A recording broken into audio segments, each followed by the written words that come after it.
जी अनुज यात्री जी, जिस तरह से आनंद सिंह ने कहा है कि 50 सीटें भी कांग्रेस जीत ले तो बहुत बड़ी बात है, ये बड़ी बात कही है आनंद सिंह जी ने। कांग्रेस को लेकर 50 सीटों पर सिमटने की बात कांग्रेस के लिए कही जा रही है, क्या कहेंगे? देखिए, निश्चित तौर पे यही जो अहंकार इनकी बातों में झलक रहा है, इसमें इनका कोई कसूर नहीं है, क्योंकि जब जो इनका शीर्ष नेता जिस तरह की बातें कर रहे हैं वही बात ये भी कर रहे हैं। इस बात कोई करते नहीं है ना, हम उनको हमारे किसी नेता ने कोई अहंकार भरी बातें बोली, कंपनी के खिलाफ कोई अपशब्दों का प्रयोग किया।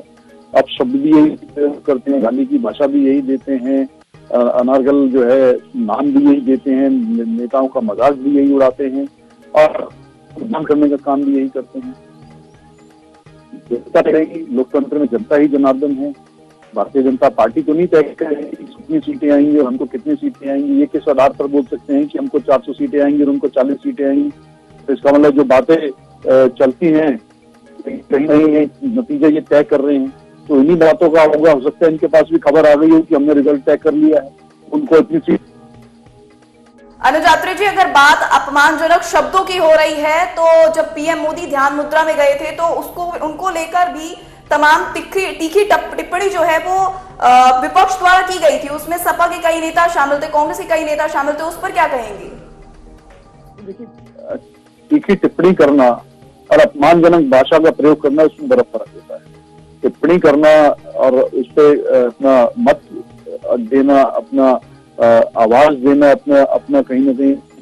लेकिन अगर कोई ध्यान मुद्रा में है, किसी धार्मिक गतिविधियों में इन्वॉल्व है, उसके बाद उसका इस तरह से मजाक बनाना, उसमें अपमानजनक बातें करना, वो भी तो अपमानजनक है। उस पर क्या?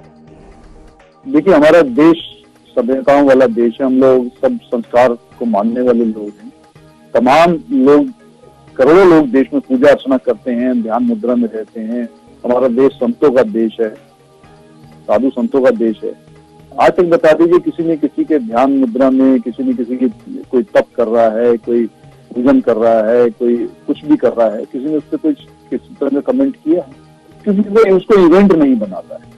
और अगर आप एक इवेंट बना करके इसको भी आप करेंगे और एक तरफ तो आप कहने जा रहे हैं कि मैं एकांत में जा रहा हूँ, और एक तरफ जो है चारों साइड से मल्टी कैम के बीच में आप बैठ करके करवा रहे हैं, तो आप खुद ही अपनी बातों में विरोधाभास आप पैदा कर रहे हैं और जनता को और इस देश के नेताओं को बोलने पे मजबूर कर रहे हैं। आप जैसे ही पत्रकार जब सवाल पूछते हैं तो निश्चित तौर पे जो चीज दिखेगा आदमी वही बोलेगा। तो अगर आप खुद ही शालीनता से करें, आप पूजा अर्चना कर रहे हैं, तो उसका एक शालीनता होती है। एकांत का मतलब एकांत होता है। क्यों आपने कैमरे लगा करके, कौन सारे मीडिया चैनल्स को आपने बाध्य कर रखा है कि इनको दिखाएं सारा दिन? अब जब आप सारा दिन देखेंगे और आप कहेंगे जी मैं एकांत में ध्यान मुद्रा में हूं, तो निश्चित तौर पे जनता इतनी मूर्ख नहीं है, नेता इस देश के इतने मूर्ख नहीं है। उनको मालूम है कि कौन पूजा अर्चना कर रहा है, कौन साधना कर रहा है, या कौन इसको इवेंट मैनेजमेंट के तहत जो है दिखावा कर रहा है।